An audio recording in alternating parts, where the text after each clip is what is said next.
Hello everybody and welcome back to the next episode of the What Topic podcast with your host Josh Deakin at Josh Deakin. And I'm your co-host Owen Burkett at Owen.Burkett. Yes, and welcome back to another episode in the first month of 2021, January. It's our third episode in, and I think we're doing okay for release scheduling at the minute. I think we've had the first week we did an episode, then we took a break, second episode, and then I think this episode is actually going out the following week from the previous episode, so we're actually back into a sort of weekly sync currently. In a somewhat of like a routine, yeah. It was just because the first episode of the 2021 was sort of like, yeah, woo, and then the second was like, yeah, we're in the lockdown, so there might be, a bit of a delay on, giving out the like episodes because we just need to wait a bit for things to happen, so we got stuff to talk about.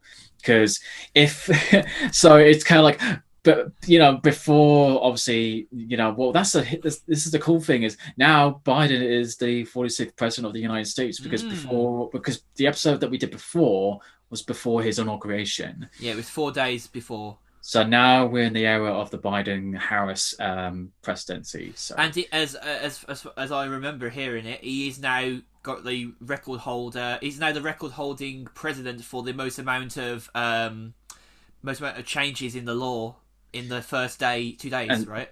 And two, right, as well. He's done 20. I think the record that CNN had for him. I was watching on a clip of the Late Late Show from James Corden, and it was saying that he'd done 22 at that time, and the one before the president before him with that record was 9 with Obama.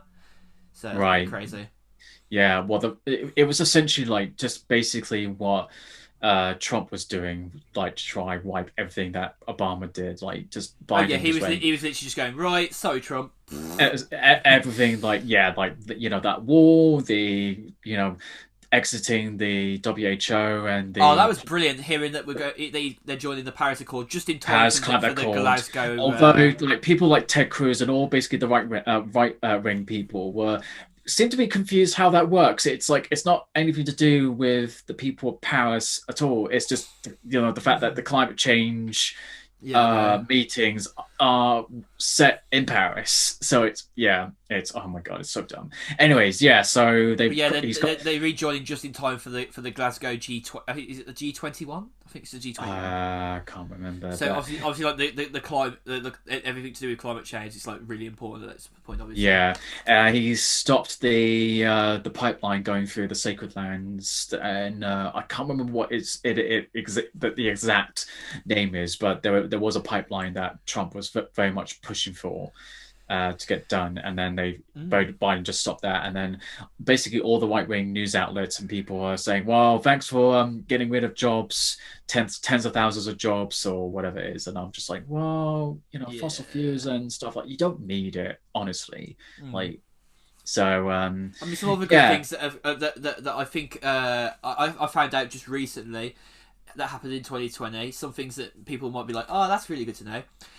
So for many years, obviously there was a decline in herds of elephants or whatever their technical name is for, like, coming together like a herd, in Kenya. They've actually doubled in 2020, which is nice to know. So that means that there is less poaching going on. That's really nice to know. Another good thing is that in Germany last year they changed 62 military bases into nature reserves. That's really nice. Yeah. The ozone layer, so the ozone hole over Antarctica is actually closed up.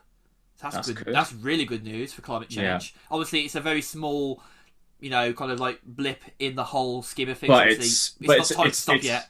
But it's one step forward. So yeah, it's one step forward. And then, obviously, for those who didn't know, Scotland will obviously provide menstrual aid for free now, as opposed to the whole UK. Now we're at the EU. It's now legal. It's been now made in law, which it's cheaper to buy these things now. They're not luxury items no more, which is, of course, very important. Which should have not been the case to begin with, but there you go. So. And then this one's one of the biggest shocking ones. Maybe a part of the side of the the ozone hole, obviously, is that whales are now back in the Atlantic Ocean after more than 100 years. Wow. And people are probably like, was they ever really in there? Well, that just tells you how long ago it's been. Yeah, it just like it just seems like we're at least doing something right, I suppose. There was also news that I think it's Germany or somewhere in Europe that they are also stopping killing the basically like baby chicks or baby male Oh, chicks or something along those lines. oh. Um, so there is definitely like different farming methods that are changing. Oh yeah, we're So. ever changing. That's good. I mean, to be fair, I've changed a lot of my drinking milk habits now. I don't tend to drink milk very often anymore now. I only have it in coffees because it makes more sense in coffees. But I'm actually starting to transition away from that even as well. I'm trying to transition to almond milk. I'm actually finding Mm. sweetened almond milk is good. It's really nice. Yeah, It I is mean, it is on the price side, but you know what? Sometimes the pricey side of life is where you have to kind of start.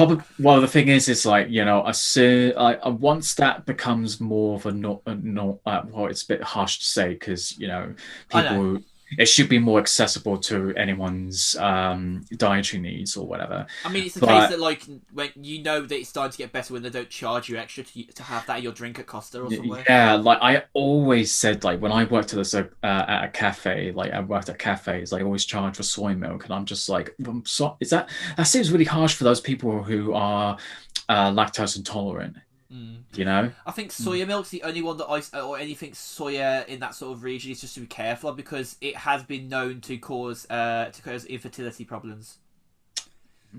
Soya has. That's That's a bit of research for you kiddies to do today. Kiddies. For you people to do today. Go do your now research. now I know, and knowing's half the battle. That was funny. I like that. I mean, if you ever watched GI Joe, they always do those stupid PSA things at the end of each Oh god, episode. it makes you Like, remember the old days of like the Flintstones where they used to go, "Oh, try out these Marlboro cigarettes." oh god, yeah, like that was back in the '60s. Like, when Oh man, cigarettes. This is before they, realized, oh, smoking is bad for you. So, I think it was like um, the change of advertising for years because like even over here in the UK, like a lot of things got changed. So yeah, and the infamous one. Like, obviously, we're going a bit off sidetrack, but there was another PSA that everyone got talking about, and it's quite infamous for that. Is there was a Sonic the Hedgehog. There was two series of Sonic the Hedgehog. There was the first one, which was batshit crazy. yeah. One of the PSAs is where they said, hey, what's that? Hey kids, if somebody touches you in an area that makes you feel uncomfortable, that's no good. Ah, shit, uh, that's no good. I was like, wow, okay. And then they did another one where it's like, if you think getting yourself in a tub of dry is a good idea, you really are wet. I'm like, Oh what? god, that sounds fucking mad. That does. Yeah, those are the Yeah. PSAs back in the day, like in the '90s. Like, yeah, getting touched up by random people and climbing into jumper dryers. All right, okay. Yeah. So, whew, whew.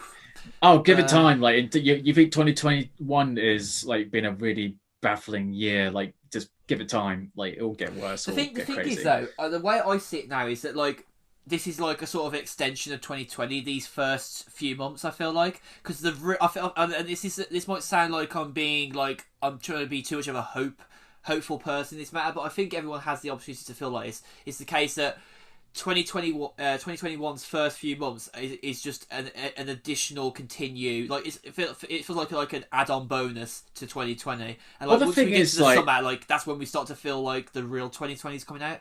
yeah, I mean, it's like any other year. Like, it doesn't need to be like having a pandemic around or anything like that. It's just the only way that it changes or anything like that. Obviously, it's hard to change what the current climate we're in, Mm, but I think the way I see it is like the only way that you change it around is with that whole mentality of it. So, like, if you try to have the willpower, the kind of the mentality, like if you can mm. try at least, like, I know it's very hard, like, because obviously there's some people who have been going really tough times, like losing family Yeah, members and you friends and can't just say such. to them, oh come on, look at us, we're all struggling, but the thing is that but not everyone at the goes through that same exact but struggle. but but at the same time, like, I just think, like, we just need to change that negative aspect to like a positive. So, for example, like just to say like if somebody is grieving and everything, it's all you have to do is just simply say, hey, I'm really sorry for your loss or whatever like that. Just say I'm always there if you need it. Just that sort of mentality. Because Obviously, like at I the minute, said, a lot of people are trying to cover up that sort of world of hurt at the minute, and like they're not maybe going about it the right way. They're and not I think, grieving and I properly. yeah, and I think we just kind of need to change that to just kind of reach out It needs to be and more just acceptable. yeah, I mean, it's just, and I know it's hard. Like, trust me, I know it's easier to say that than done. And like, I've been Oh there yeah, myself. yeah. But it's I'm trying to change my, my approach to certain things. To Oh yeah, your not even just the word the word tolerance, but like the understanding and acknowledgement of it. yeah, so that's kind of the thing that I'm, like trying to keep that in mind, with Yeah, this yeah. whole year. Yeah, so I mean, there are some positives going on. So, like I said, some changes are going around, and certain world leaders are doing the right thing, and trying to get rid of that whole toxic, like sort of leadership that we had Yeah. with, and And yeah, some so good news getting started. Joe Biden and Boris Johnson have already had a conversation over the phone between the two leaders of the UK and the US. So that's a good start.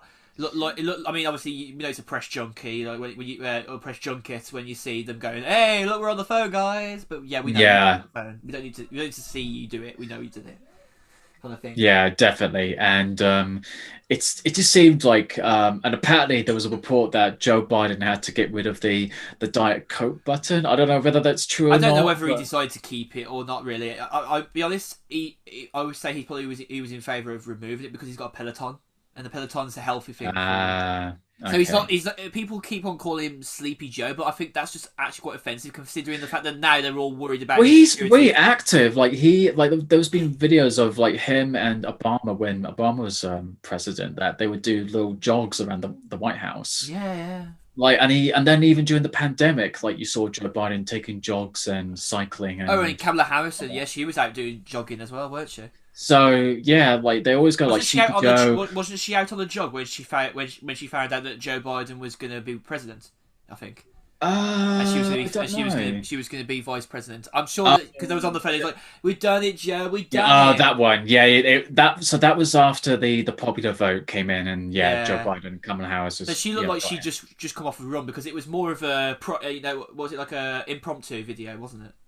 Probably, but yeah, I mean, it's like it's just crazy. Like even now, Fox News, like since day one, they're already criticizing Biden. I'm like, of course you are. It's funny because Like, they were literally like kicking Trump down the road. They were at the end nearly, and then now they're on to Biden. well, they're like saying that they're now saying 400,000 people dead, and Biden has not done anything. I'm like, well, he's just got in the What are White you House, expecting to like. do? Go abracadabra, arise again?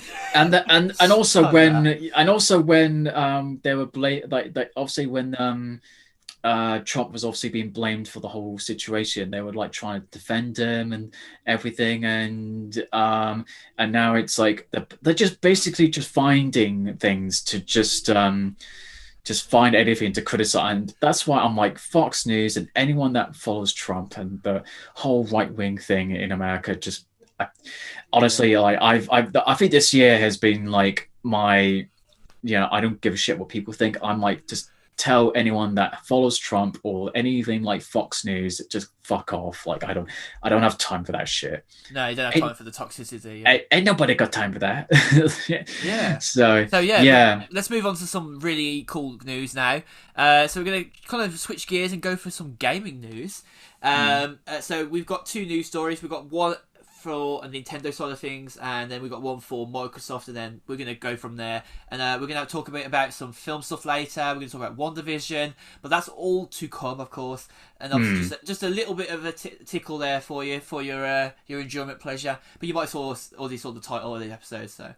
But yeah, Among Us has literally only been on the Nintendo Switch for its first launch month last month in December, and it has already sold 3.2 million copies on the Switch in 1 month. Now, But I was saying to you earlier this, and I think this is testament to it, is the fact that the games from 2018, it had a massive rise of players last year.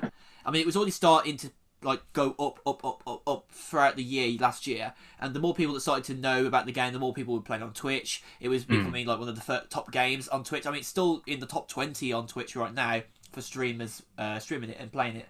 But you just look at that and you just think, well, okay, what Call of Duty game gets that many games being sold 2 years on in a month? yeah, I no, mean, for sure. it just shows you that like it's such a popular game. Like it says on here, the smash hit multiplayer game Among Us got a surprise release on Nintendo Switch last month following an indie games showcase. And ever since it's been on the top of the eShop charts, so the Nintendo eShop, it's only £3.89 or $5 if you haven't already picked it up. According to Superdata, the game is estimated to have already sold a whopping 3.2 million copies on the Switch eShop in the same month and was apparently the highest earning version. If you're one of those people who have not picked up the game yet, what are you doing? What are you doing? I mean, it obviously requires you to have a few friends to play it because you can't just play. You can play with a minimum of 4 players, but like you're going to end up finding out the imposter really quickly. I mean, checking it right, I'm looking at on the App Store right now, and I've just typed Among Us just to see where it is. In the top charts, it's not surprisingly, it's number one, Are we still number one on the gaming? yeah, and it's right. It's number one, and it's beaten like Call of Duty Mobile, Fruit Ninja 2. Wow. Fruit Ninja's still sticking about. Yeah, and then you got like Battlegrounds. Yeah, just a huge number of like games that on the top charts. So yeah. It's yeah. and and like I said, like as I said to you, like I've played it once because like I said, the thing that really got me interested was like I just kept seeing memes about it all over like on Facebook and on Instagram, and I was like, what is this game? And they said, oh, it's Among Us. So my friend Tyler, who we had the show earlier, he sent me an invite and we played a bit of it. And it's such a simple concept. It's just huge amounts of fun. Yeah, so it just, for me, it just doesn't surprise me at all. Like a game that has a simple concept and it's so accessible that it would be that popular. I mean, I was playing it last night for about 4 or 5 hours with friends. Like it was my first proper time playing the game, and I was imposter the very first game. Oh my god, the tension, the pressure. Oh my god. But I won. Yee-hee. Oh yeah, I was never the imposter when I got to play. I got the imposter 3 times. But I was voted to be the imposter at least twice out of the 4 games I played, and I was like, oh come on guys! Like, essentially, the game is basically pitting you against your friends. Like you've got to basically like they'll be like, oh, I'm going to watch you do the medical samples, because like some of the tasks you can see the tasks being done. So like you can kind of know, like if you go to the asteroid one, you can see them going pew pew pew pew, clicking all the asteroids to destroy. It's like you can kind of tell when some people aren't doing their tasks. And oh yeah, like I remember when I was doing something in like the control room, and there was me with this one guy who was just standing there, and the only reason I knew he was standing there because where he was standing, it was an interactive like computer module or whatever it was, and I'm like, guys, like, can somebody ring the thingy? And then somebody rang it, and then I was like, yeah, purple was like the imposter. And he was like saying, no, I'm not the imposter. I'm like, guys, he's the imposter. He was standing there like, and he was in front of like a non-interactive thing, so everyone voted purple and he was the imposter. So I was like, yeah. So yeah, mad, isn't it? Yeah. On the flip side of things, also according to Superdata Research's website, they're saying that CD Projekt Red obviously still was able to capitalise on their reputation and marketing campaign successes of The Witcher 3 Wild Hunt with Cyberpunk 2077, as it had the biggest game launch of all time based on digital revenue and digital units sold at 10.2 million at launch. Wow. Mad. Yeah, it's a bit mad. I'm still waiting for I have heard that they have released a patch just recently. They did release a patch, but there's still I don't know if they released the big one that was supposed to be coming out. I think that's supposed to be coming later in the year still. Yeah, and then they'll it's a long time to wait for a game like that, though. And then they're going to bring out the next patch for next month. So still on my shelf. I'm still not going to touch it. So, It's like um, one day I'll come back to you when you are a bit more fun, a bit yeah, more but exciting. that when you can actually work for once, Exactly. like, so Yeah. Oh, and also the release of the KO Perico heist on Grand Theft Auto has resulted in the game's highest monthly digital earnings ever. The update for the multiplayer game on the GTA Online marked the first time the 7-year-old game received a new open world area for players to explore. Players' numbers also grew 46% from November levels, but did not exceed the totals achieved earlier in 2020. So that's quite interesting. yeah, I mean it's such a popular game, and it's the fact that they're Mm. gonna bring it out on the next gen consoles on the PS5 and Xbox Series X and S. It just goes to show that the brand of Grand Theft Auto is still as popular Oh as it yeah, is. it carries a strong player base. It's another game that could be comparable to it. Is probably Borderlands 2. Borderlands 2 just got so many DLC content pieces, so many more missions, so many more characters, and the player base. Like you could jump into those games because they were just it's like GTA. It's like one of those open world games. Like you can follow the missions, you can go and explore, do side missions. And because it's one of those loot 'em and shoot 'em games, like there's always opportunities to gain more gear and like work with your friends. Go and find enemy places to raid. It was honestly like Mm. one of the best things that I did with the game. I just loved the different expansions of the game. Like I think on Steam I've logged nearly 70 hours on Borderlands. And like the only other game that I've logged that many hours on is probably the Armor 2, Operation Arrowhead, and Armor 3, like with the Escape to Tankov, and the Operation Wasteland mods and stuff of the games. Like those games, I spent like hours on. It was like Yeah. hundreds of hours on. Like I mean, Rocket League, I have spent the most amount of hours on recently. On Switch, I've definitely clocked a good 20 hours on Rocket League. Oh, that's so much fun. Normally, because the thing is, like, Mm. I'm not a fan of football, like, and That's football it. games That's in it, isn't general. it? It don't But the feel like thing, football.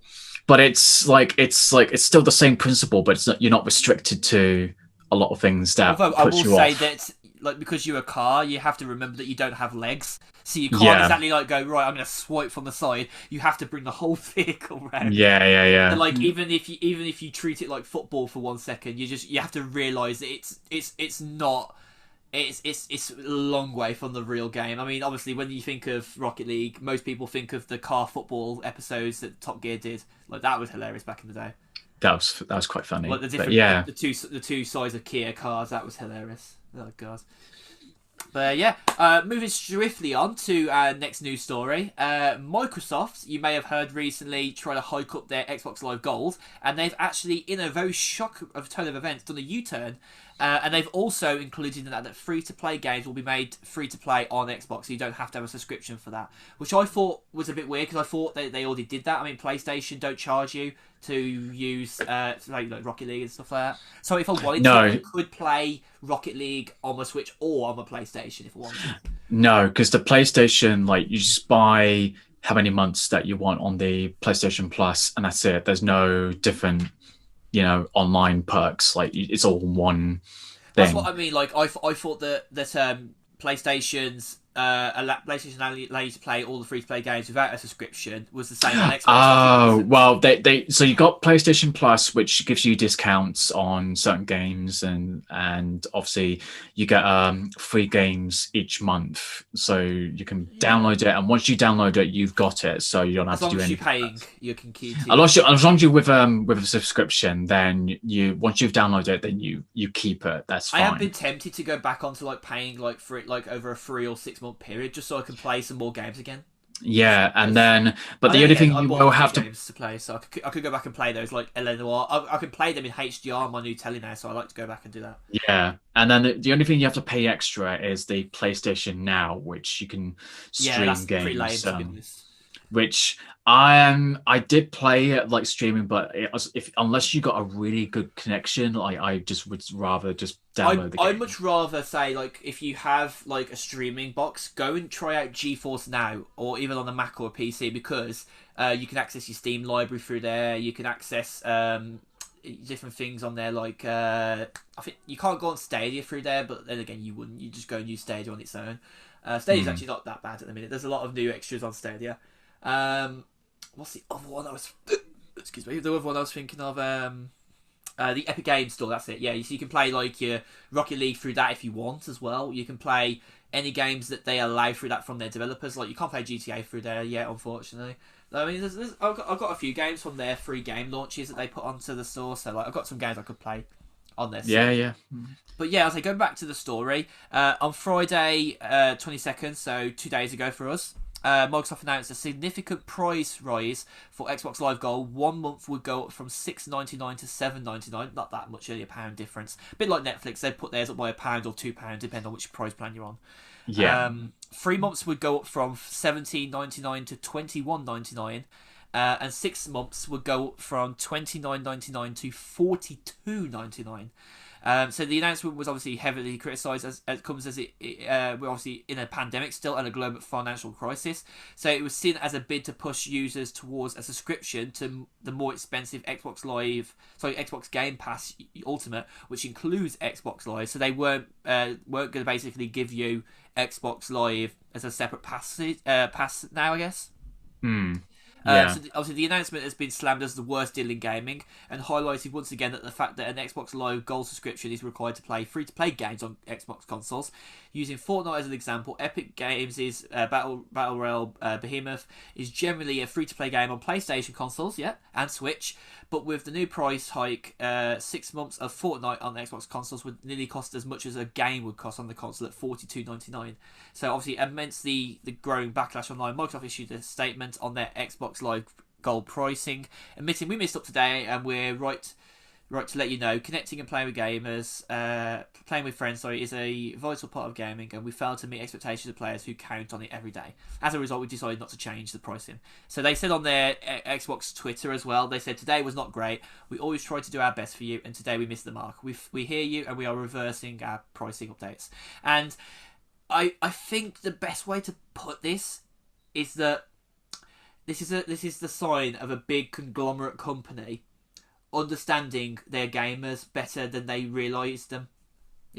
Like obviously it goes without saying you shouldn't be putting your prices up during a pandemic right now. It doesn't make sense to me. Like the only reason I would probably say Netflix makes a bit more sense is because they are offering more for that price rise. And the same again could be said for Disney Plus, because Disney Plus obviously have just bought Stars now, I think, in India. So they're going to roll that in as just called Stars, and that will take the price up to £2 more, I think, or £1 more. So it'll go up from $5.99 to $7.99, and then if you pay for the year, it'll go up by £20, so it'll become £70 for a year.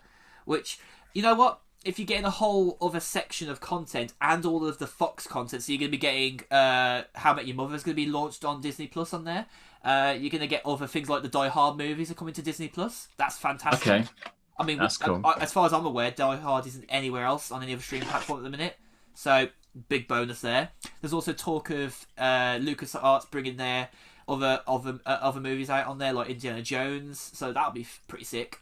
Yeah. And you know what? If that means there's a price hike of £1 or £2, is it worth it? I'd say yes. It depends on how you're spreading your costs. So. It really depends, like, what your intentions that you want to get out of it. Like, I said to people with Disney Plus, it's like unless you've got all the Blu-rays and all that stuff, then I probably would say, just maybe not for now, but wait until there's more and more original content that's come out. I mean, we're looking at renewing for a full year again, I think. So we'll probably try and do it ahead if we can. So we have the option to pay for that year and it's done. So, but yeah, I haven't got me and my brother who pay for the Netflix in the house haven't got to pay for the new price rise until April, because we've got because we bought the Google TV, so the Google Chromecast with Google TV with the 6-month deal. So that was £50 for the price, and then 6 months for £30. So we've only basically paid for £15 a piece each for 6 months of Netflix. So once that price rise comes around, it's going to cost £5 each, because it's going up to £10. But we're looking at probably upgrading to the Ultra HD category, because then we get 4 users. My brother and me, my mum and my nan could be all watching at the same time. Yeah, Or exactly. maybe if not my nan, it could be my brother's girlfriend, Holly. So that'd be that kind of thing. But then you got the flip side of it that like you get the Ultra HD content, so that means like it'll look great on your HD TV, but even greater on the other. We've got a 4K TV in my mum and dad's room, so I might even just go in there and just watch some TV content on there because that'll be sick. Um, but yeah, I mean, as I say, going back to obviously the Xbox thing, like I feel like the problem is what they were doing was with good intention to try and move people to a more balanced amount of content in one price. But the problem is when you raise the price at the same time to basically say, okay, this is the option you've got. Like it's the same reason why I didn't like it when Apple like removed the headphone jack, and it was like, okay, well if you go now up to the next phone, you lose a piece of the phone, and you're not paying anything less for it.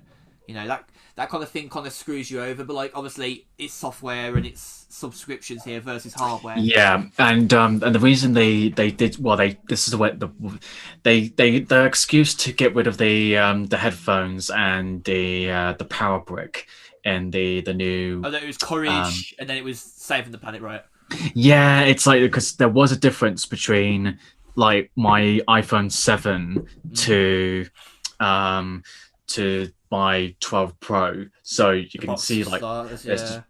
you can see like there's a massive difference. They do provide the USB-C cable, the USB cable, USB-C cable to Lightning. USB-C cable. Yeah, they so that's the only update they've done. But yeah, if you need the power brick or if you need a pair of headphones, you have to get that separately. I But guess the side note to that is that it's funny, but Samsung joked about pointing fingers at Apple for doing something like that, and then they've removed those advertisements that they did that, and they've actually removed the charger out of the box and the headphones.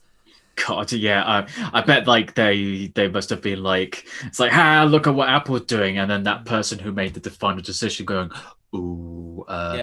At the by the same way, time, though, if you do pre-order the new Samsung S21 and S21 Plus and Ultra, you do get a pair of their new Samsung Galaxy Buds Plus, which is nice.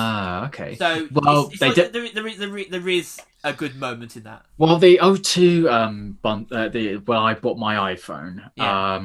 they did say that if you bought a pair of AirPods, whether there's the wireless or the Pros or whatever, you get £50 off from the price. So That's not bad. it's like it's not bad, but yeah, I mean, I've already got a pair, so it's like I didn't need any, and like, and then the whole power brick thing is just like I've already kept mine from my previous iPhone, so it's just I'm not losing out on anything.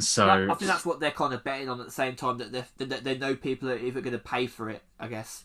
well, that's Uh, the thing like, that if we're going back to like the whole issue of Microsoft, I think it's just like what are you losing or you gaining out of anything like yeah. if you're but I do admit that increasing the price of depending on what perks of the online purchases that you make, that it's just right now people want a bit of escapism right now, and like they need sort of it's like to increase the prices for to get all those perks that with the PlayStation users that we don't have any price increases as far as I'm aware, because Mm. everything is just all you just pay for one subscription and then that's it.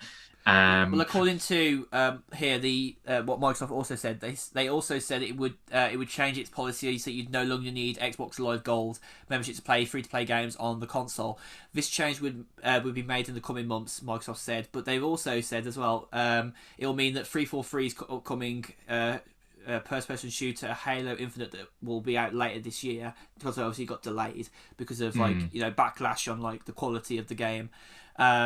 Is that their multiplayer on there will actually be offered as a free-to-play experience, and it will be genuinely free-to-play quotation marks on Xbox. And they said also that it's a turning moment in an opportunity to bring Xbox Live more in line with how we see the player at the center of experience. But the way you look at it, like this makes sense here. It's the most significant U-turn from Microsoft since its infamous decision to backtrack on its controversial Xbox One policies back in 2013. That was when Don Matrick was doing obviously the Xbox One launch, basically saying that uh you'd have to log in every 24 hours. I heard that and I was like, that is ridiculous. Oh Like, yeah, yeah. the fact that you have to be online to use it. That's probably like, again, going a little bit off sidetrack, but that's one of the frustrations with 2016's Hitman game that I've got. Oh You yeah, like, in order to like, you can play it offline, but if you want to play any of the bonus missions or the supplements or anything, like, you have to be online in that's order to so do it. shit. And yeah, so but yeah, going back to Microsoft, it's like that. It's yeah, it almost sounds like they're doing what Call of Duty Warzone is, because that's free to play. So you don't have to buy the Call of Duty Modern Warfare game to order to play it. It just kind of Um, make you think that, like, even though we saw PlayStation as the bad guy here, like, it was an untold truth that you could actually play free to play games without a subscription on Xbox, whereas as long as PlayStation, it you, was the case for yeah, ages. yeah, as long as you pay the subscription for PlayStation Plus or Xbox Live, then You can play you every know. game essentially, but like probably what a lot of people didn't notice was that PlayStation allows you to do it for free anyway, even if you had no if you had a subscription Mm, or not. But at the same time, then we all looked at them as like, oh, crossplay, come on, like do crossplay, and then Microsoft's like, well, you guys probably don't know this, but you have to have a subscription to play free to play games. yeah, yeah, yeah. So, we're not the only ones. We're not the only ones. We can be bad guys as well, you know. Yeah, it's well. I mean, that's the thing. Like, I think people are realizing that more and more that there's just like with multiplayer games, like people are getting it. Like they're making a huge profit from like if they make it free for everyone, then it's like, or at least at a very low price range, then they are going to get way more of a profit than if they boost it up to a ridiculous price. Well, that's the thing, is it with free to play games, they still make a profit on any in game purchases that are made. So Yeah, that's for where the sure. money's made. A lot of games like Fortnite basically just rains in that money. Well, that's why it's so popular. So Mm. yeah. But yeah, switching gears to our last story that I've got here at least, and then it's actually very fitting because we're going to be going on to talk about films and TV show entertainment. But the last story we've got here from Screen Rant is statistics. Research, not statistics, shows that 38% of Apple TV Plus's users are actually only paying for the subscription service, with about half the percentage of HBO Max and Disney Plus. And that tells you how many people have been buying Apple devices and getting their free subscription, because recently they also said it hasn't come through as a change yet on device, but there's been a change in Apple TV Plus's free subscription. So if you're still on the free subscription, you're going to have it passed on from April now to July. And I think that's Right. because a lot of the content that Apple TV Plus was supposed to be releasing has had to be backtracked because of the pandemic. Yeah. And I just think like that's kind of neat. It just shows like there's something from Apple TV about that, and it's been a huge competitor compared to like the new ones like Disney Plus. I mean, Disney Plus has been over a year, hasn't it? So far, and It then does seem like that currently Apple TV Plus could be in jeopardy, with the content. Although saying that, like, I couldn't tell you off the top of my head how many different pieces of content that Apple TV Plus has released that I actually have watched. Like, it's getting round to watching some of it, I must be honest. I mean, my favourite was definitely C. C was really good with Jason mm, Momoa. Very good acting. We're looking forward to the next series. That's coming soon. But like, the kind of content that I expect on there is like not there yet. Like, they've got stuff like Tom Hanks on there now doing I think a movie about a ship. Then you've got what you call it? What's his name? Charlie Borman coming back with The Long Way Up, I think. the long way, yeah, the long way up, because they did the long way down, the long way round. That So was all. yeah, I think that was all on the BBC at one point, wasn't it? yes, it was it because yeah, so because that's they did it on the BBC, and I did joke about because I'm like, wonder if Ewan McGregor and Charlie Boorman would do the long way up, because I was like, they went around and they went down, and then they just came out with it. I was like, oh shit, like they've done one. So It's funny, but like, I don't know. Out of me and you, I don't know many other people that seem to remember those TV shows. I'm like, how have you forgotten? I don't know. I mean, I got my stuff signed from Charlie Boorman Oh, like nice. one time. So, but I remember those just yeah, being like the basically the more realistic versions of the Top Gear adventures that they do around the world. Like they're like the legit adventures, like where it's like not all scripted. Like they know they're going to somewhere, but like the things that happen along yeah. the way happen because they happen, not because they were scripted. No, and that was the kind of refreshing thing is that they're traveling by bikes, and that was actually one of the few moments where I actually said to myself, I really want a bike.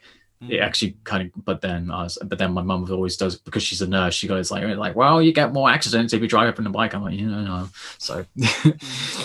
It pretty yeah, but like I mean, this story is also saying here that the streaming service marketplace is becoming nearly as crowded as the bloated cable TV world. It initially rose out of the competition over back catalogs, original content, prestige, Oscar bait, price points, and also that there's more. There's been a more ramped up fierce attempt over the last 2 years as newcomers contend with the vanguards of the industry like Disney, not Disney, sorry, Netflix, Hulu, and I guess you got your titans here in the UK. You could consider BBC iPlayer as a streaming service. yeah, I mean, then you've and also got the rise of obviously content platforms in the UK like BritBox, which has obviously come onto the scene, but which has got like a lot of the main TV channels here in the UK content wise. Like mm, obviously it was created by BBC and ITV and first started out in the United States, but they've now brought the setup here in the UK. I mean, you go on to like BBC or you go on to ITV, you see it come up going, this is BritBox, like they're showing all the different shows and yeah, stuff. yeah, yeah. Mhm. It does have a decent amount of content on there, but I think it depends like what you expect out of it because I think it's 4 or 5.99. But then you got Spitting Image on there. Spitting Image was really good.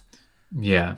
I mean, if you've heard of Spitting Image, you'll know that it's got a lot of prestige behind it for obviously creating life Well, I health mean, well. especially Spitting Image was, they started back in the 80s, and then Mm. they just now revived it with, current situation, the political climate and everything. I mean, it So, also says here in the news in the article as well that if you look at it this way, two giants in the industry now. Like if you take Netflix aside here, the two big streaming platforms in the industry now. If you, I guess, in terms of America, is that you've got Disney Plus for all the Marvel content, the Lucasfilm stuff. So that you got your Star Wars there, your Mandalorian, etc. And then you look at HBO Max, and you got your DC content. yeah, and also the Warner Brothers stuff as well. So Yeah. yeah, it seems that Apple TV Plus is currently in the latter category, as a recent study claims that 38% of the platform's users are actually only paying for the subscription, and the other 62% are on free trials. So yeah, it basically it's found here that there's only 30% of the current free riders plan to continue their subscription. By comparison, the same study found that 16% of Disney Plus users and 23% of HBO Max users enjoy the platforms for free. That makes sense because I believe Disney Plus and HBO Max both have a 7-day trial only. Yes, so they do. I mean, I don't think at the moment Disney Plus has the free trial. I don't think. Um, Yeah. but I know I've just checked that via Express VPN that HBO Max does have a free trial you can do. So I mean, this um, is quite troubling here, saying that the numbers obviously are discouraging at best and dooming a worst for Apple TV Plus. The platform has attempted to build credibility as a prestige source of quality dramatic and comedic content, but that has clearly not been enough to carve out a spot in the cutthroat streaming marketplace. The morning show, which obviously has Jennifer Aniston and other big names in the show, which hmm, was meant to be the standard bearer for the Apple TV's original programming, along with other shows with like Haley is it Haley Steinfeld? Is it Steinfeld or Steinstein? oh, Dickinson or something like that. Yeah. Apparently, the morning show spent $15 million on each episode, and obviously they are hiring a star-studded cast, only to receive its middling critical reception upon release. So it's Hmm. pretty mad. There is obviously on other things on there that have launched since. There's another one for All of Mankind. I still haven't watched that yet, but I've heard good things about that. There's a Steven Spielberg has now got his series on there, Amazing Stories. That's apparently really good. Okay. I'll say now you've just got your new iPhone, you can probably check that out on Apple TV Plus. Yeah, I could. I mean, there's also the series with Chris Evans and who's the other the actresses? I can't remember. But yeah, there's a series with Chris Evans. That seems pretty good. What's there's like a few others that like the M Night Shyamalan The Servant, I think, Mm. series. So there's Severance, yeah. something like that. I mean, Um, this makes sense here, and I think you'll agree with me on this. It says there was once upon a time when a huge budget original drama was enough to get interest in the streaming space, but the days of House of Cards and The Man in the High Castle, so House of Cards was Netflix, obviously. The Man in the High Castle is Prime Video.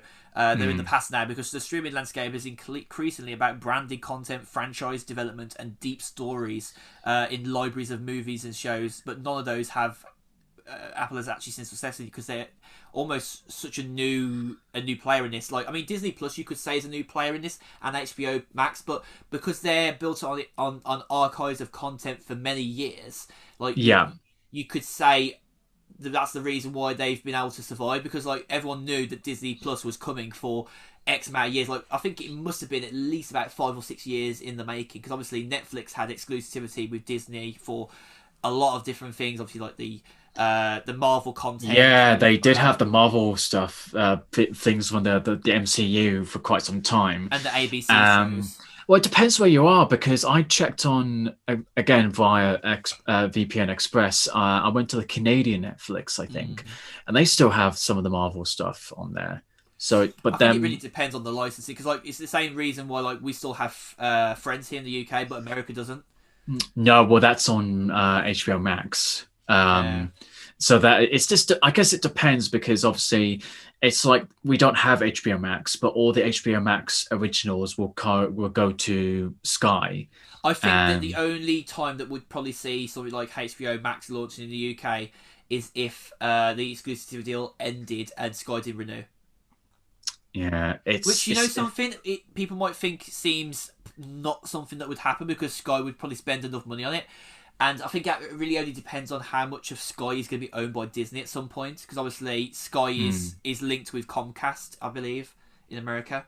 So I'm not too sure about all that legality yet.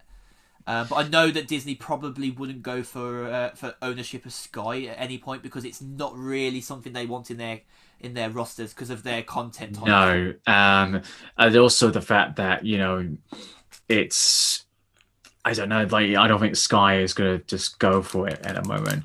I just think that at the moment, I mean, the only big thing that's probably going to come out with Sky, is probably Justice League because they've now just announced that it's no longer going to be a 4-part 1 hour episode. No, you're right. Yeah, They're now it's all going to be a 4 hour film. I don't know how people are going to And digest that. It's going to be mad. That. well, that's why I said that. Thank God that it's like going to be on a streaming service. Like it's going to be on HBO Max and potentially on Sky You Movies. literally can just go, okay, I'll stop at two I'll hours, take a pause break, at and come back. yeah, just pause it at a convenient time, and then I'll go back to it whenever I can. I just don't see how getting like because obviously the original because the 2017 version, which as they've been nicknamed the Justice League because it's Yeah. directed by Joss Whedon, that was 2 hours. So you're basically spending another 2 hours Mm. watching a film, and it's going to have a different tone. It's going to be darker and everything, and so yeah, don't know how It's they're going to do very that. telling, isn't it? Yeah. But I'd say we're going to switch gears now and go on to talk about, obviously, ending with that topic there about Apple TV Plus. We're going to go talking to some movies and TV show stuff now. So, WandaVision Episode 3 has just been on this Friday. How are Yeah. we feeling about it now, 3 episodes in? Yeah, definitely like getting into it. So obviously so for those of you who have seen it, we switched from like the 1960s sort of vibe and then just switched to like the 1970s. So obviously the opening of the TV show episode is like changed from that. It goes into, So it stays in colour, doesn't it? yeah, it stays in color, like, and it's just like it's still as whimsical as it was originally. So it still has the laugh track and everything else, but it's they still nail it down on like the visual effects, like how it would look back in the 70s and everything, The and colours are the nice.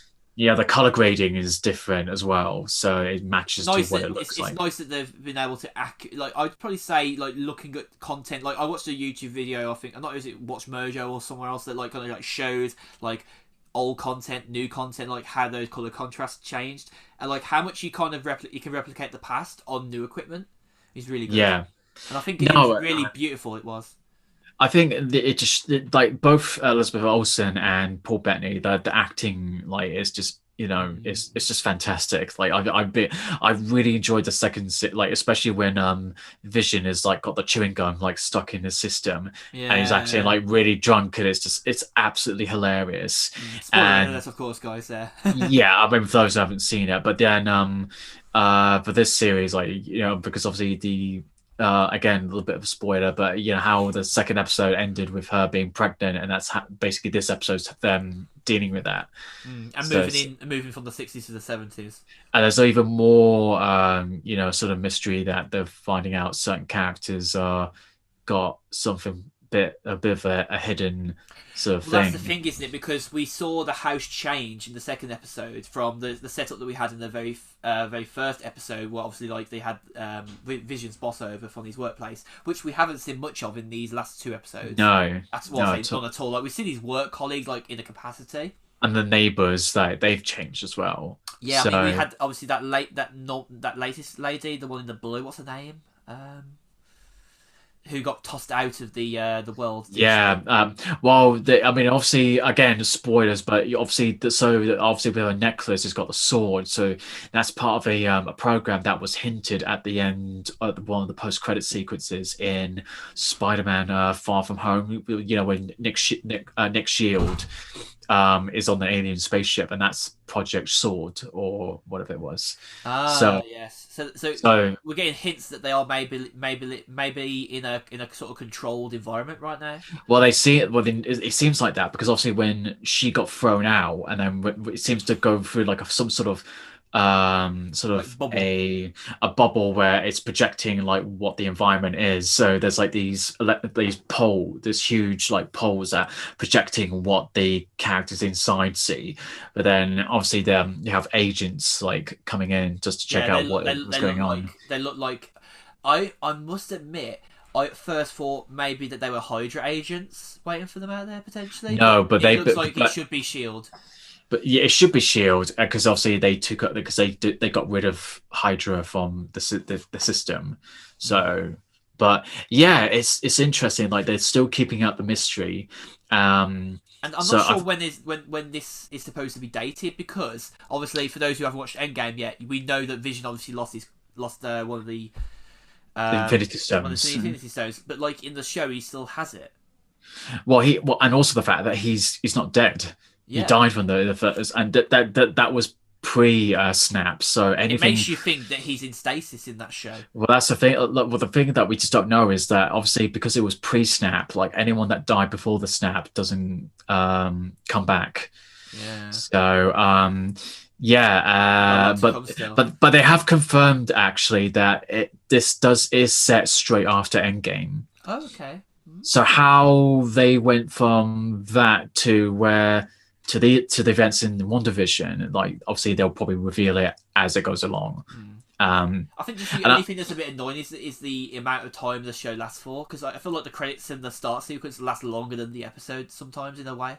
Yeah, but I mean, I'm not particularly fussed about it, and the fact that there's only going to be 8 episodes, like I think that's fine for me. I Um, feel like they need to pick up the pace a bit though because I for three did. episodes the pace has been a bit slow so far. I mean, going back to the Netflix Marvel series, the issue I had with it was because they all were 13 episodes minus the Defenders. The problem I had is like all the episodes in between, like in the middle, were always like just Filler padding. episodes, It's just yeah. filler episodes. So where I'm like, if they just kept it like 8 episodes, Mm. then that's perfect. Like honestly for me, but. So, yeah. I don't know, but yeah, I mean, I'm still enjoying what I'm seeing from that, and It's doing us a solid at the minute, like once a week at the moment between now and obviously March yeah, time. When I think by the time we'll get to end of February, I think by the time this series finishes, well, end of I February at mean, least. they got at least 5 more episodes, So 5 more weeks, so yeah. So nearly the end of February. yeah, and then obviously that will go to straight to I don't know if it's either the Winter Soldier and the Falcon or is I it going to think be okay? that's March. Okay, I think that might be the um, end of March though, so I think we might have a gap between for a bit. yeah. Um, I'll have a quick look because I'm a bit curious now. but Um, but yeah, no, it's just like it'll be interesting if the events that happen in WandaVision will lead up to the events that would happen in the Doctor Strange sequel because hmm. she's also in the film. Okay, Um, according to this, it's saying that the Falcon and the Winter Soldier gets launched on March 19th. Loki gets debuted in May. No date exactly for that yet. But then Miss Marvel is late 2021. So okay, that's the key first few showrunners, isn't it? right, yeah. So yeah, I mean, like I said, like if this is what's to expect for future MCU episodes on Disney Plus, then yeah, call me interested. Definitely excited. I mean, I'm just looking here. Like, obviously, some other shows that we're expecting on the way. I mean, I saw that thing that got released, Marvel's 616, but I haven't really bothered watching it. I must be honest. It looked like it should be something quite cool, but it's actually more like a behind the scenes show, isn't it? I don't think I've heard much about it either. So Yeah, as far as I'm aware, though, like just looking at other shows that are due to be out this year, Hawkeye is also due to release this year as well, later on this year. But that's right. it Yeah, still says on here that on Wikipedia it's still in filming. So I don't know if that's been updated yet. I get the feeling that that's changed now, and Hawkeye is definitely coming out this year. Um, doesn't seem to say. I know. I know they got other ones like Moon Knight, She-Hulk coming out in future. So um, Yeah, I think it's actually finished filming because it says here that the development of the series started in April 2019. So that a year, that's more than enough time for them to have finished it. yeah, Definitely. I know they were still filming when the last year, like even when the pandemic going around, because I followed both Jeremy Renner and Haley Steinfeld on Instagram, so they were like showing like they were still filming. Yeah, it says Uh, here that Hawkeye is scheduled to be released later in the year. So it's part of Phase 4, obviously. So Phase 4 is like, you got your other things that are on the way after that, like the next Spider-Man movies. We're looking to see the Eternals coming soon. Peter Parker Spider-Man, so like the sort of like split of the different things going on with Tom Holland's, I think maybe his last Spider-Man film. I know that I think WandaVision is, as you said, was leading on to Doctor Strange, right? yeah, and then obviously Doctor Strange is in the third Spider-Man film, so I'm thinking if anything, whatever happens in Doctor Strange may go to the third Spider-Man film, which I think, because if it's anything that I'm thinking is the madness of the multiverse, that will bring the whole multiverse thing with the previous Spider-Man. So you got Andrew Garfield and Tobey Maguire coming into it. Hmm. I Um, mean, we've still got Guardians of the Galaxy Volume 3 on the way at some point in the next few that's right. years, and Yeah, Fantastic and Four. So this is between um, this year and the 2023. So we've got quite a lot of content coming out yeah, and you at still least. got Black Panther 2 and you got Blade as well. That's it, So yeah. So we're currently, as I just said, we're in phase 4. So, like, obviously, phase 1 was 08 to 2012. Phase 2, 2013, 2015. Phase 3, 2016, 2019. So, obviously, that phase 3 being the pivotal change in the whole storyline. It's obviously no longer having the Avengers on a scale that we expect them to be in. yeah, I mean, to be honest, a friend once said to me a few weeks ago, like we've been actually watching a lot of these movies because like he'd never watched them before, and he says the one thing that I take away from this, which is really interesting, is that some of the Avengers movies don't seem to land as well as like something like the second Captain America movie. The second Captain America movie comes off as more of an Avengers movie, even though there's not many Avengers in it. I don't know. I really like the first Avengers. The fact that they got it first time round is nothing short but I think it's a bit of a Ultron that's probably miracle. the weakest one though. The I yeah, everyone seems to say that Age of Ultron is the weakest one. I think it's all right, but I do It's admit all like right, yeah. it does have a lot of faults. And then I liked Infinity War, but like I said, I just thought the way it ended was a bit terrible, quite honestly. Yeah. And then obviously it picked it way up on Endgame. So I think Yeah. one thing that I'm excited to see, which is still saying it's been expected to release midway through this year, is the series What If, and I like this because Yeah. Yeah. it's basically not far off of what we was expecting to see with Captain America going like sort of Hydra side. Like whether we're going to see that in that, I don't know. Because obviously, as we've said before, and it's been depicted before, the comics have him go to the Hydra side in one of the spin-offs of the Yeah. multiverse. I didn't see the thing is I didn't see anything like that in the trailer when they released it, but I there get the was feeling like there's not that much in the trailer, yes, compared to what there is actually going to no, be. well they did hint Marvel Zombies at one Mm. point, and then there was obviously the chain they did show that instead of being Peter Quill being Star-Lord, it was T'Challa being Star-Lord, and plus Yeah, like lots of other things that they've hinted at. because obviously So in this, Captain America is actually a woman, right? So like it's very different, I think. I think yeah, because I think it was like Peggy Carter. They made Peggy Peggy Carter, Carter yes, and then as obviously Captain. Chaz Bovik, obviously as obviously is still as T'Challa, and obviously as Star-Lord as well, and Josh Brolin being Thanos still, obviously. But then you've obviously got like Dominic Cooper being Stark instead of what's his name? Who plays Stark? Rhodes. What's his Oh name? no, Um, Robert Downey Jr. Robert Downey Jr. That's it. Yeah. Karen Gillan still being Nebula. Jeff Goldblum coming in as Grandmaster. Be interesting. Yeah, there's a few like sort of changes of characters. Like we're still expected to see Samuel L. Jackson as Nick Fury according to this here. Yeah, it's quite an interesting amount of things going on here. Honestly, I think it's really interesting that like for me like if I had to like say what I'd love to see in the Marvel universe that we hadn't already seen is a change of events and if something had happened a different way. But like I don't think it was something that someone would have just gone, oh, did you ever think that that was something they could do? Because you wouldn't have thought you'd think that was something that was maybe confined to just the comics and they wouldn't go further than the comics for that.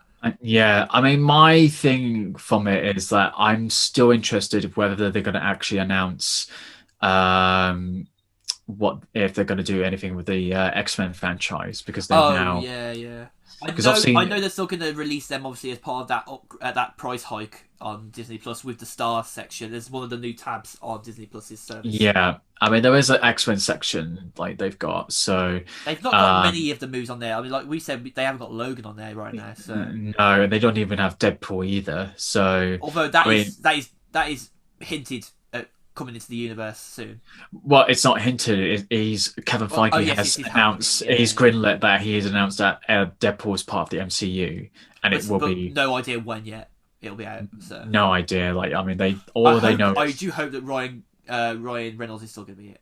oh yeah, of course he is. Like I think he's it'd be a big misstep if that happened. like he's announced it on it, so they're still gonna make Ryan Reynolds as Deadpool.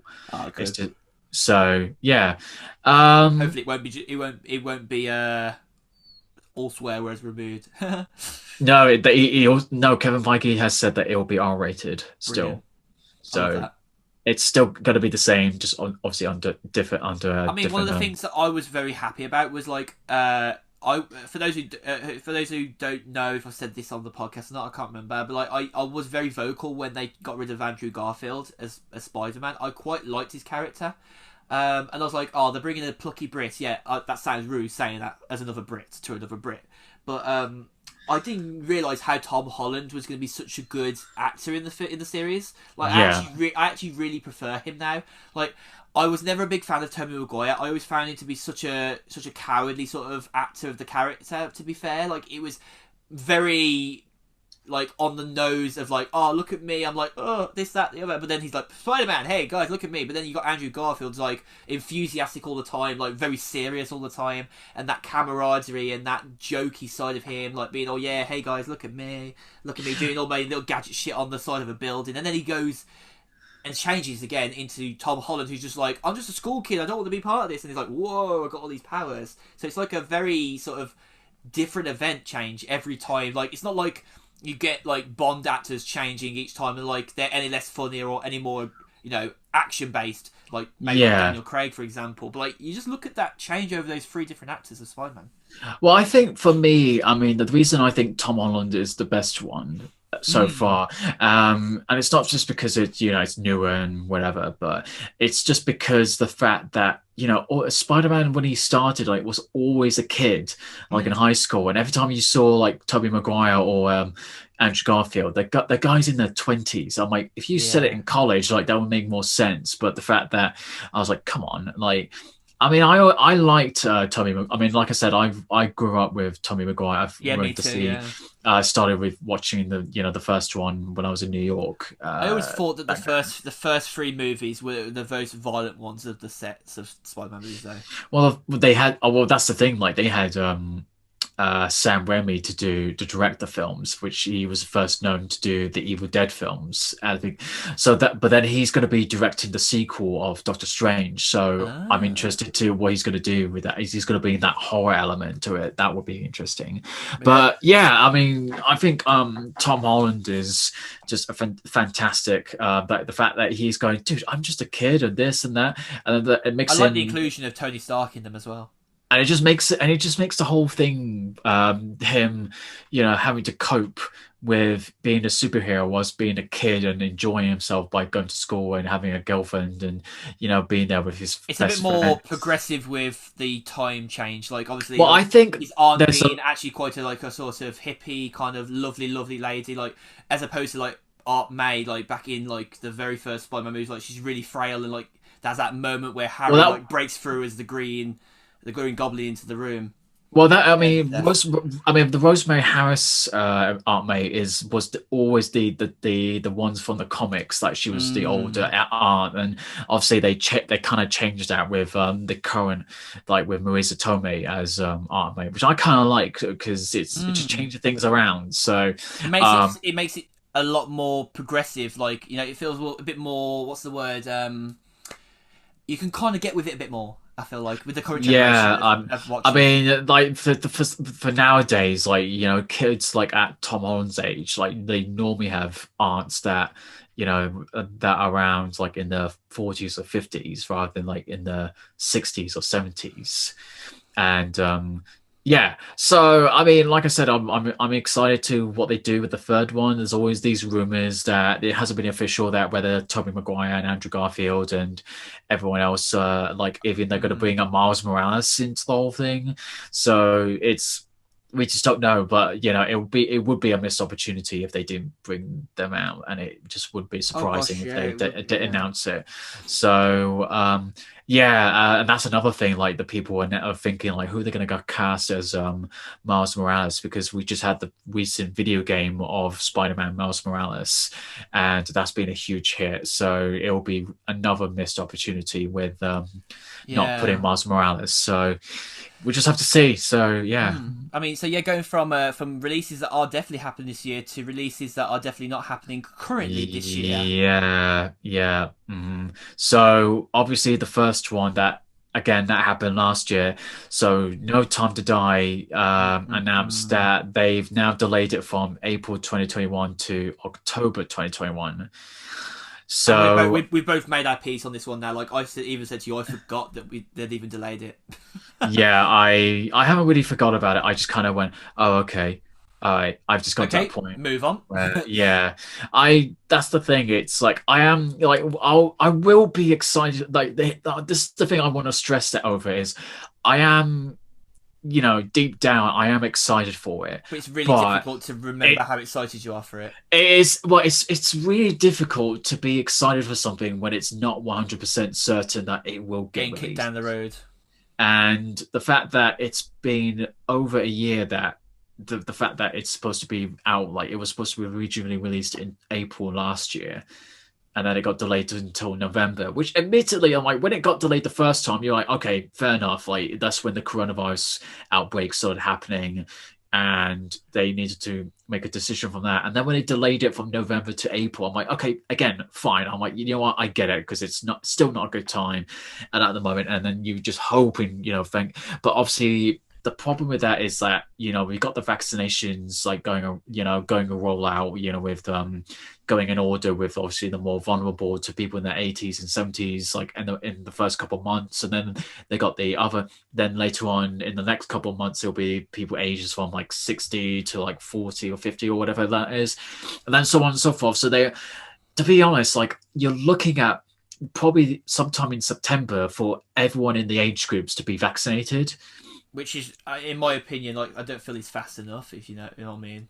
Well, it's hard because Because they have to we, make. we have this whole year of like we have this whole like thing like, oh, the vaccine's coming soon, it's coming soon, and then it's like, okay, well, it's only for these people first, and you're like, okay, I can understand, I can wait, but then there's a difference between waiting, there's a difference between taking the piss, and I feel like the government's lack side of like getting the vaccine rolled out there's so much politics in it, it's unreal. Like, just get us to a point where we can be stable, because I don't want to keep sitting indoors. I want to be able to go and enjoy things that I do in this country. Like, I pay my tax in this country to be able to, I pay tax for my work. I then have my own money to go and spend on things I want to do. Yeah. I want certainty in life again. And like, the government just keep on going, oh, we're not there yet. We're not there yet. Stop saying we're not there yet. How about just shut your mouth? Stop being doom and gloom constantly, because that's what's making us all unhappy, and just keep pushing for that vaccination to be done even more. Like, all these companies have been offering to do the vaccinations. Like, in Birmingham, there was a mosque that opened to get vaccinations out to try and get Islamic people to come and trust the virus. Trust the not the virus, trust the vaccine. For the virus. Like, Yeah. if you can get that happening in BAME societies, then there should be no excuse to try and roll that out on a more bigger scale. Like, I feel like this country acts like the big game, like we're like this big Great Britain, we're this big society, but then when we come to doing things that need, scale and like, emphasis, like, we fall so short. It's so ridiculous. I mean, it's such a mixed response to the whole thing, because I understand like where like we need to like get back to some sort of normalcy, because obviously people's mental health and financial situations and We're just going to excuse give me up at some and point, and it won't matter whether we're on the street dying or not, in my opinion. and they have to realize that it is going to be an issue. Like, we can't keep going on like this. Like, Can't keep kicking the book down the road. and but also at the same time, they need to. I think rushing to make sure that everyone gets the vaccine is. I mean, not necessarily rushing, but like, I think they should really be aiming for summer, because if we don't have another summer this year, I think it will just send people into more insanity, because a lot of people do struggle from vitamin D deficiency in this country, and for good reason. Yeah. We hardly get any sun in this country. Yeah, but you also have to think about that.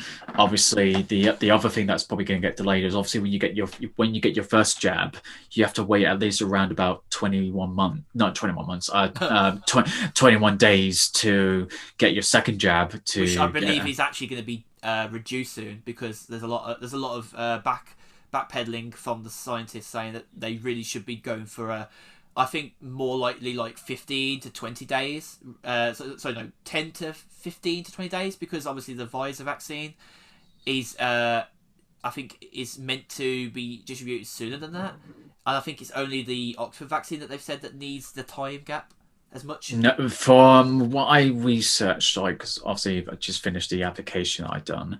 Oh yeah, for It's vaccine. Yeah. so it's 21 days for the Pfizer vaccine, and then it's around about 19 to 20 days for the Moderna vaccine. Okay, that's right. Yeah.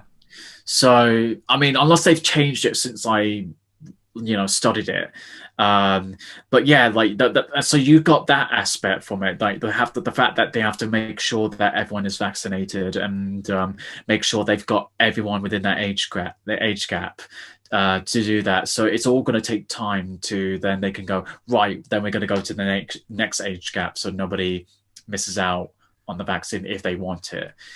It's so hard, and so obviously you got films like No Time to Die and Edgar Wright's Last Night in Soho are being delayed in October. So we're just hoping by October then we can start watching I mean, newer I films. really do hope by October, because I don't want to have to wait another year to go on a cruise again, because I've literally had my cruise cancelled for December to next December, and I'm expected to save up money for an upgrade to stay over New Year into 2022 on the cruise ship. If I've been saving all that money for another year and this country isn't getting to a place where we should be doing more, I'm just gonna want all my money back from that cruise, because Yeah. I've been working my arse off those last year and a bit, like, to put that in. Like, Yeah. I want to see my return from all this, because the one thing that I don't think this government realizes is the amount of stuff we sacrifice. Like, they get their nice ivory castles where it's, obviously the emphasis on that is like they get the nice places to live. They are much better off than we are, MPs are, and they think that they can get away with so much. Well, It's just not that's right. yeah. I've been seeing it.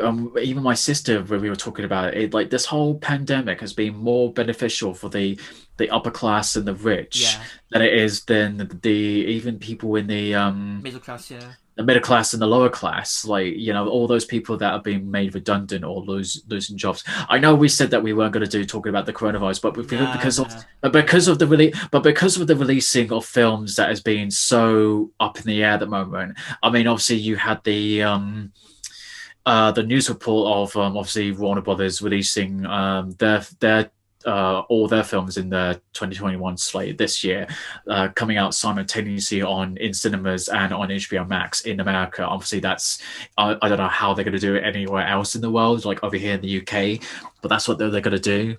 And it has been a very mixed response. So people understand like that is the situation, and so for all those that can't go to see the cinemas or they don't want to It's a risk going to lifeline. cinemas, they got HBO Max to fall back onto.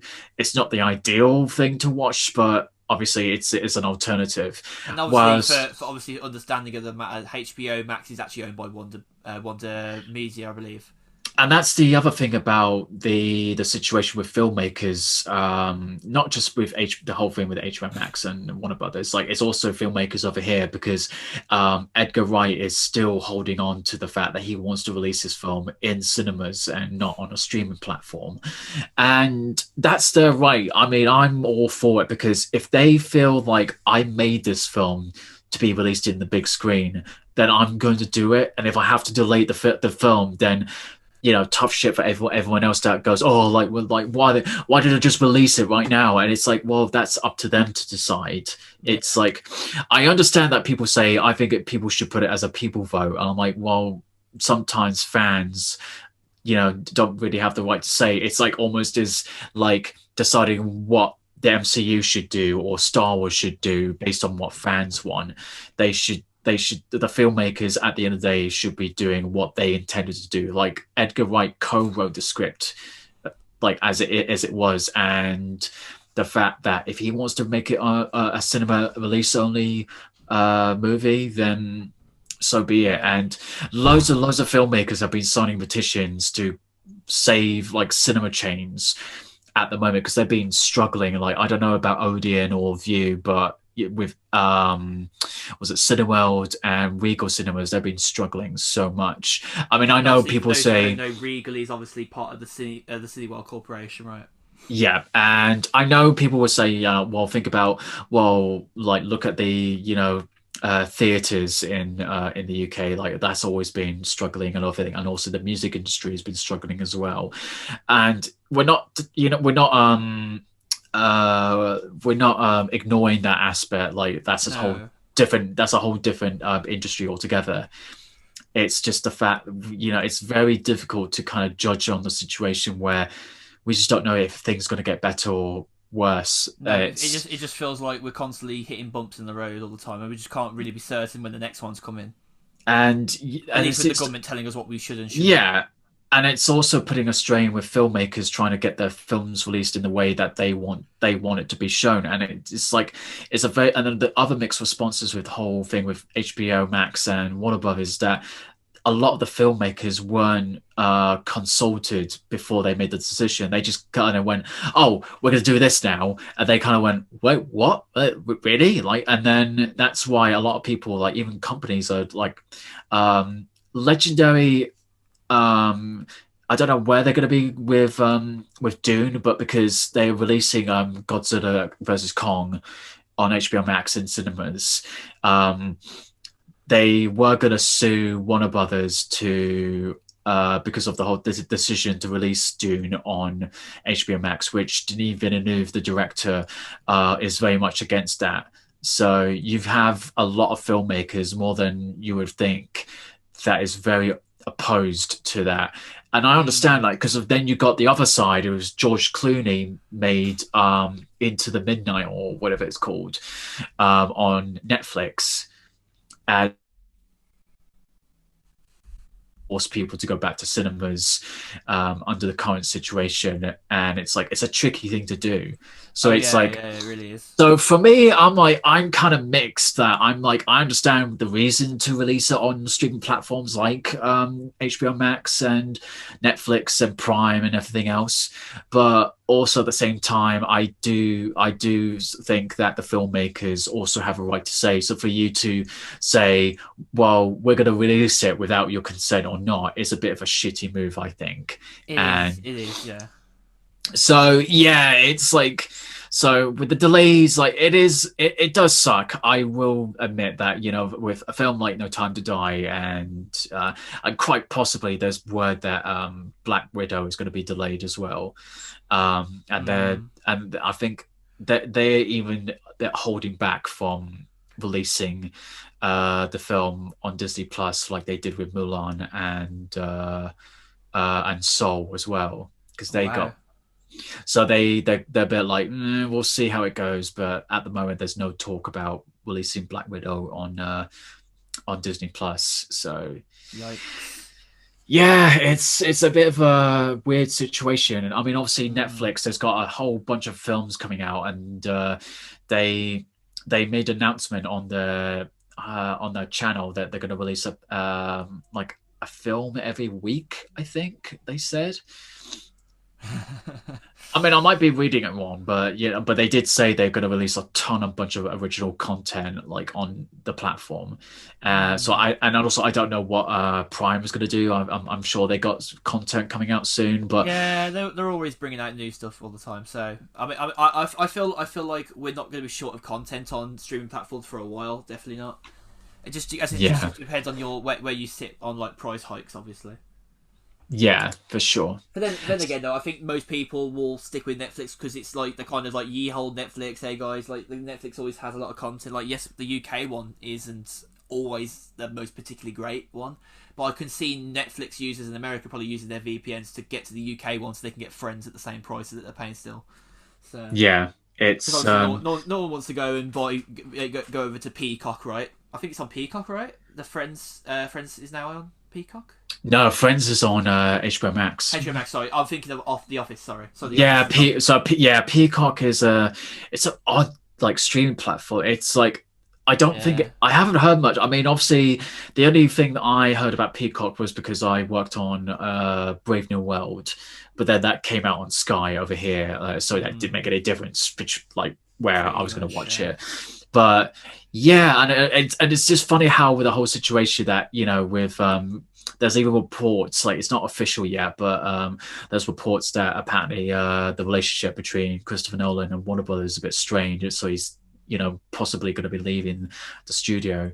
But it's like, because he did say that HBO Max, he's pretty much like a very old-fashioned type filmmaker. He will shoot on film. He doesn't believe in 3D. He's not going to shoot things in digital. He is very much against streaming. I mean, obviously, give enough time, if his films like Inception, that's been over 10 years long, then that's probably the only exception that he will have his films on streaming Oh yeah, platform. yeah, yeah. But he is pretty much like, I'm going to make films for the cinema, not for like Netflix or whatever it is. So yeah, it's It things is what it that is, you right? know. Yeah, so for me as an aspiring filmmaker myself and a film lover, I'm very much in a mixed bag. Like I understand where the decision to release these films to make it as accessible as possible, but at the same time, you should really accommodate to the filmmaker's intentions, like to how to release the film and how they made it in the first place. Um, because I think if you release it like with the whole situation, Warner Brothers and HBO Max, the people are just going to go, well, we're going to pay a subscription for service, and we want to watch these films. So why should we go out to see a cinema? So they're going to lose more money than they would have done. So there's a lot of things that are pros and cons, but for me, I'm sort of in the middle of it. Yeah, it's a weird one right now. Like I understand a lot of the situation that's going on, but at the same time, I feel like the more that stuff like this gets kicked down the road, the more like content that people like that are excited for gets like they get put down. Like and I can understand that like both sides just want the best for it all, but I feel like it's gonna have to go one way or the other. You can't have the middle ground all the time, and I feel Yeah, like that's why if you look at any of the comment sections of any of the posts that 007 have put out recently on their Instagram, it's all the same. It's literally people going, stop delaying it, stop delaying it, stop delaying it. I don't think I can see many people there that are actually in agreement of them delaying it. And I feel that just kind of like attributes to the fact that people are getting really ticked off that like this is out of their control and they're like waiting for a film that like was supposed to set their year on fire a little bit more, make it a bit more exciting again. Because we all love a Bond film. It sends a thrillers away. Like it gives you the chills. Like you go onto like ITV in the UK and like they'll be putting on the old Bond films. And like I think they did do that back in November when the Bond film got delayed again. Like they put on like a whole week yeah. of movies, and even that's when they know that they can capitalize on the viewership because they know people want to watch. And obviously this is where MGM are losing out. Well, it's that's the whole debate now. It's like, there's even talks that, Apple and other MGM, yeah. streaming platforms that they're thinking like, what, like, could we buy it from you? And there's a report that the producers like Michael G. Wilson and Barbara Broccoli were like saying, okay, if you want to buy No Time to Die, you need to purchase it for 600 million because it costs about 250 or 300 million, depending how much it costs. Like with And they're projecting the profits from it. and I'll say with the profit, so we need to make a profit out of this in order to be successful. So you either buy 600 million or there's no deal, and Which nobody's in the buying grand it. scale of things seems so much money compared to like how many other countries out there that just don't have that sort of money, and they're bickering over money. In my Well, it's not opinion, even that. It's like, you got offer films like The Irishman or Roma or other films that were made for Netflix. And they were made between like 100 to 150 million to make, probably a bit more. and they definitely made So, bank. They definitely made bank on that. yeah. So, and that No was excuse there. intentionally to make it for streaming platforms. It wasn't like, oh, because of the situation, like we're gonna have to purchase it from Paramount or whatever it was. And I'm sure if I remember Um, hearing it rightly, that the 007 movies on America's Netflix actually have quite a big viewership. So that would tell you that already, if it was to like come onto Netflix, there would be no doubt at all that it oh, wouldn't be popular. if you released No Time to Die, say for example, like Netflix or even Prime or even Sky, for example, Jesus Christ, the amount of people that would, make sure they would be subscribing to it would be massive. Yeah, And I mean, at this point, um, why wouldn't you expect MGM to have like a one-off payment subscription where you can watch all of their Bond movies for like a month? or even that, there's so many opportunities, but that's the whole thing. Like, when do you cave in to do something I like think a that? good idea would be is that you was able to watch it on digital, and then you also got a ticket that was either half price or the full price of admission to watch it in the cinema after as well. I think that'd be great. There's so many things you could do about it. I think, Because yeah, my I mean, you friend could. Krishna that we've had on the show before, he literally said to me after this latest one, he says, I don't know if I really care anymore. Like, I'm more excited about my new MacBook than I am about James Bond, and that's a depressing thing because James Bond is one of the fundamental pillars of our friendship. We love James Yeah, Bond. It's like it's in our yeah, DNA. Like we played the Nintendo game, like the played on Nintendo 64, GoldenEye. We played everything called Nothing on the GameCube, PlayStation. Nightfire on the Xbox. No, not the yeah. Well, two. the thing that got me, well, the thing is, like, they released the first track of the No Time to Die soundtrack, which you And can that's what still we got get. an Emmy, right?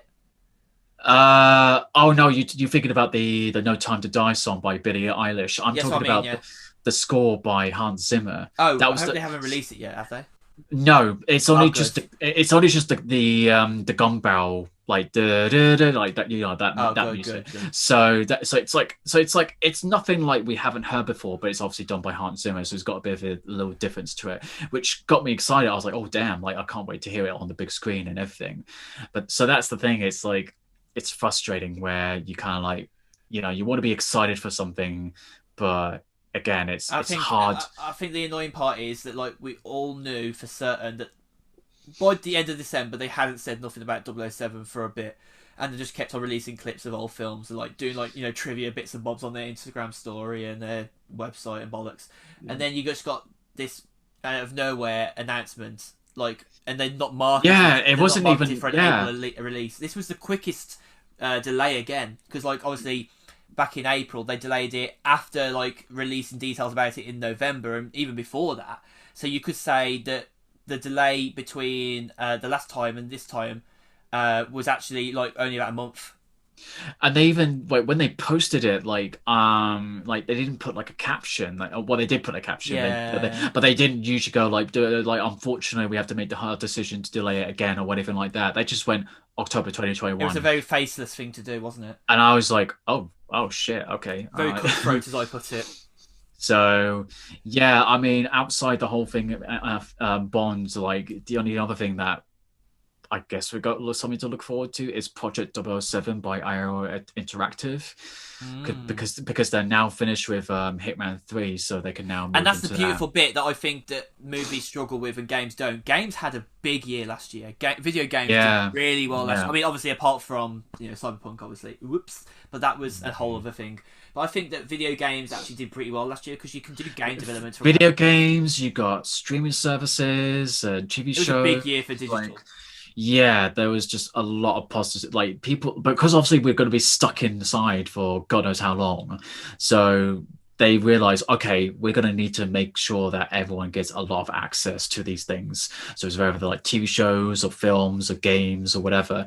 And obviously it's a lot harder for films that they can still shoot because obviously with Tom Cruise and Mission Mm. Impossible, obviously we'll wrap up in a little bit. But to finish it off is basically saying like, you obviously with Mission Impossible, still filming, Yeah, yeah. under current COVID guidelines, even though during a lockdown they're still filming. Like I've got friends that have been on various productions that they've been testing like twice a day, so they'll be About the testing same amount that most people who one work time in in the one time in office. I think it's like sometime in the morning and then in the evening and so on and so forth, so they will make sure that everyone has been tested and safe and everything. Yeah, my friend um who works with doing testing of COVID and like other things, like she gets 2 tests a week. So Yeah, so it's so like it's really hard to be like be angry about something to be delayed because we got other things to, keep ourselves busy yeah, with. I guess it's just because it's like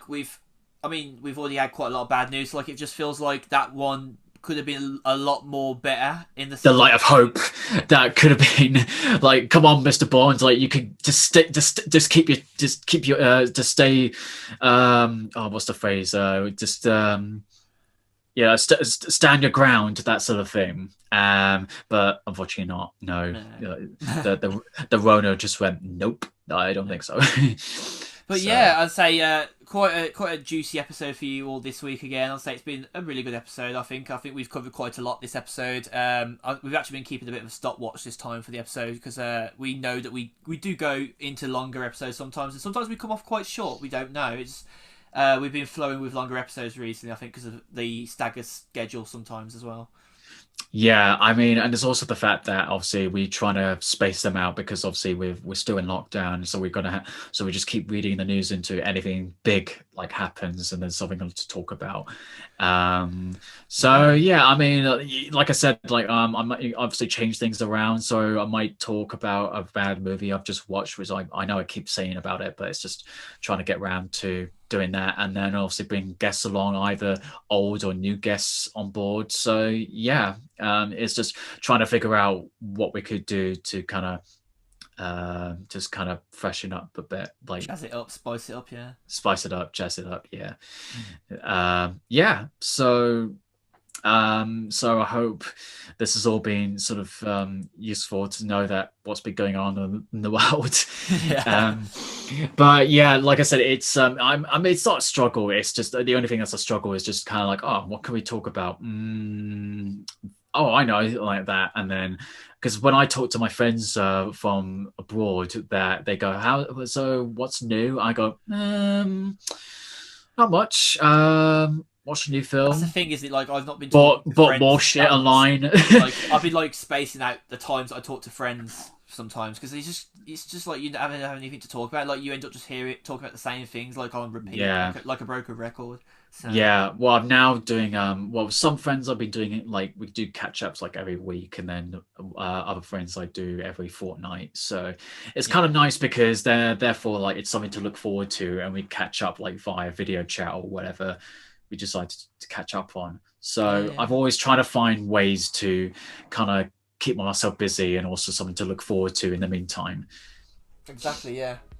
So yeah, And guys. the fact that obviously everywhere else in the UK but where I am has snowed in, so there's more reason why find something to keep ourselves entertained whilst locked indoors. So yeah, Definitely, that is, yeah. But yeah, guys, thank you very much for joining us for another episode of the What Topic podcast with your hosts, of course, Mr. Josh Deakin. Did the other way around then, whoops. Josh Deakin at Mr. Josh Deakin. you're messing up this time, so the tables have turned. So, and I'm your co-host Owen Burkett at Owen.Burkett. Nearly slipped there. So, yeah. Ooh. Yeah, and until next time, make sure to stay safe, wear a mask, and take care of yourselves, and we'll see you soon. Take care. Stay safe. Bye bye.